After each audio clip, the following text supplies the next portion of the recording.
आज के टाइम में देखा जाए तो भारत के पास ऐसे ऐसे इंजीनियर और टेक्नोलॉजी उपलब्ध है जिससे हम किसी भी तरह के घातक हथियार को खुद भारत में बना सकते हैं। यहां तक कि स्टेल्थ लड़ाकू विमान को भी बनाने की टेक्नोलॉजी, जो आज के कुछ साल पहले संभव नहीं लग रही थी, आज उसको भी हम बना रहे हैं। लेकिन एक ऐसा भी हथियार है जिसे हम लोग आने वाले अगले 10 या 15 वर्षों तक भी आसानी से नहीं बना सकते। इसलिए हमें वह किसी भी कीमत पर खरीदना ही पड़ेगा।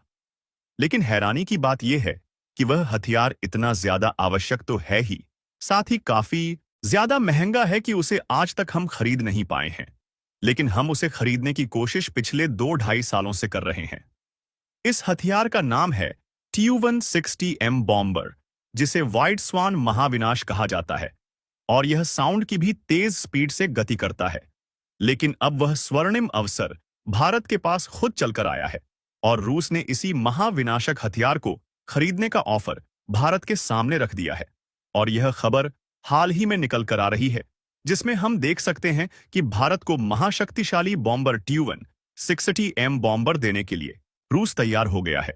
और यह पहली बार है जब रूस इस तरीके का हथियार भारत को देने के लिए तैयार हुआ है, क्योंकि इस हथियार को आज तक रूस ने किसी दूसरे देश के हाथों में नहीं बेचा है। पूरी अपडेट क्या है इस वीडियो में समझते हैं, लेकिन आगे बढ़ने से पहले भारत को मिल रहे इस शानदार ऑफर के लिए कमेंट बॉक्स में जय हिंद, जय भारत जरूर लिखें, और साथ ही वीडियो को लाइक करके चैनल को भी सब्सक्राइब जरूर कर लीजिए।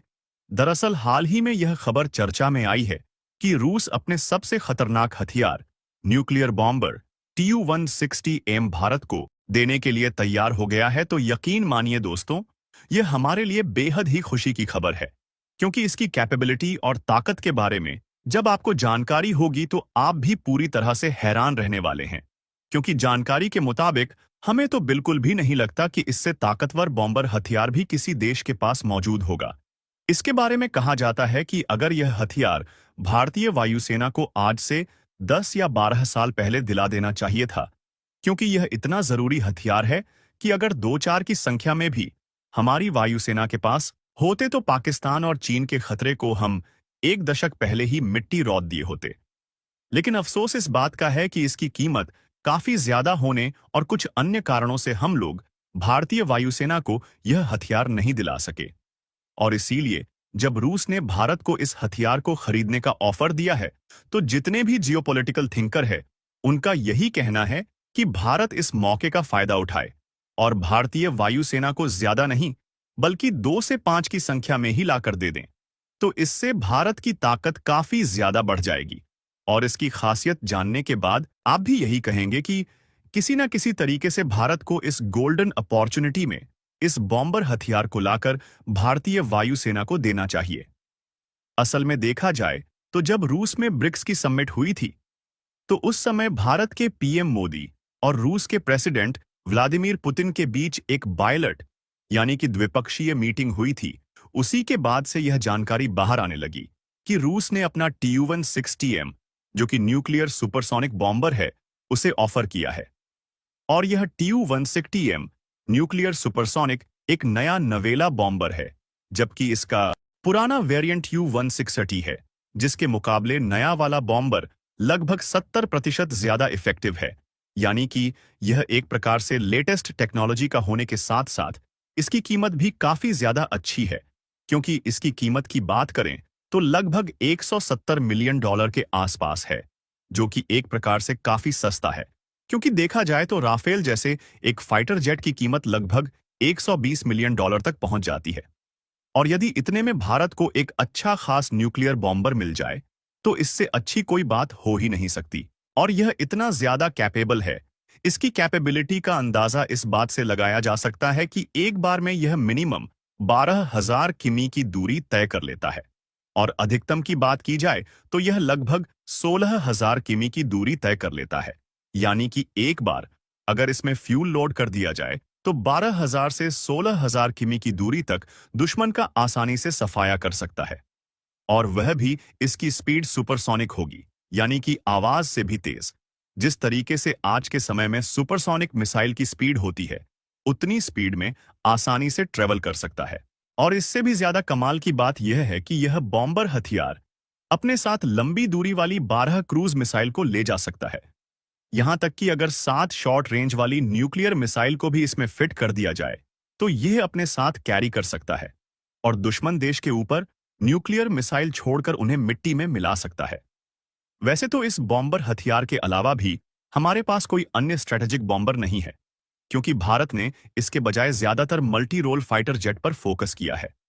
उदाहरण के लिए बता दें कि यदि आज के समय में हमारे पास ये आ जाए तो पाकिस्तान को तो 1 सेकंड में ही स्वाहा किया जा सकता है और केवल एक बॉम्बर ही इतना ज्यादा कैपेबल है कि वह अपने साथ आधुनिक न्यूक्लियर और क्रूज मिसाइल को ले जाकर पाकिस्तान पर छोड़ दे तो वह सीधा मिट्टी में मिल जाएगा, क्योंकि न्यूक्लियर मिसाइल एक तरीके से परमाणु बम का काम करती है और यदि एक साथ कई न्यूक्लियर मिसाइल किसी पर गिर जाए तो इसकी फायर पावर इतनी ज्यादा है कि उसका खेल खत्म ही समझो। लेकिन आखिरकार ऐसा अनुमान क्या लगाया जा रहा है कि इसे भारतीय वायुसेना में शामिल किया ही जाना चाहिए? क्या पाकिस्तान इसका सबसे बड़ा कारण है? तो आपको बता दें कि पाकिस्तान का इससे कोई लेना देना ही नहीं है, बल्कि असल वजह है चीन। क्योंकि चीन के पास इस समय लॉन्ग रेंज वाले काफी सारे बॉम्बर्स पहले से ही आ चुके हैं, जिससे वह पूरे भारत को कवर कर सकते हैं और भारत में अचानक चाहे तो घुसपैठ भी कर सकते हैं। और खासकर नॉर्थ ईस्ट वाले इलाकों को चीन से काफी ज्यादा खतरा है, क्योंकि भारत और चीन की तरफ जो करीब 3000 किलोमीटर की सीमा बताई जाती है, उस पर चीन कई बार पेट्रोलिंग कर सकता है। इसीलिए हमारी वायुसेना के पास इस तरीके का हथियार होना ही चाहिए, ताकि भारतीय वायुसेना न सिर्फ संख्या के मामले में आगे रहे, बल्कि हथियारों से लैस रहे। हालांकि भारतीय वायुसेना की ताकत तो काफी ज्यादा इंप्रूव हो जाएगी, लेकिन कुछ महत्वपूर्ण बातों का भी हमें ध्यान रखना होगा। इसे ऑपरेट करने की जो फ्यूल लागत है वह काफी ज्यादा है, जिससे ओवरऑल खर्च बढ़ जाता है। और यदि इस तरीके के हैवी बॉम्बर्स हम भारत में ले आते हैं तो इनके रखरखाव और मेंटेनेंस के लिए अलग से बुनियादी ढांचा तैयार करना होगा, जिसके लिए एक भारी भरकम इन्वेस्टमेंट पर बड़ा सवाल खड़ा करती है।